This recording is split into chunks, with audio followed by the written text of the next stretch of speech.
అనంతపురంలో SSBN junior కళాశాల వద్ద ఎస్ఎఫ్ఐ ఆధ్వర్యంలో ఆందోళనకు దిగారు విద్యార్థులు. ఎయిడెడ్ జూనియర్ కళాశాలలో మధ్యాహ్న భోజన పథకాన్ని ప్రారంభించాలని, జూనియర్ కళాశాల విద్యార్థులకు పాఠ్య పుస్తకాలు ఇవ్వాలని డిమాండ్ చేశారు ఎస్ఎఫ్ఐ నాయకులు.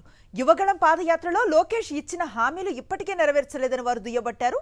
ఇప్పటికైనా కూటమి ప్రభుత్వం కళ్లు తెరిచి ఇచ్చిన హామీలు అమలు చేయాలని డిమాండ్ చేశారు. లేదంటే పెద్ద ఎత్తున ఉద్యమాన్ని చేపడతామని హెచ్చరించారు.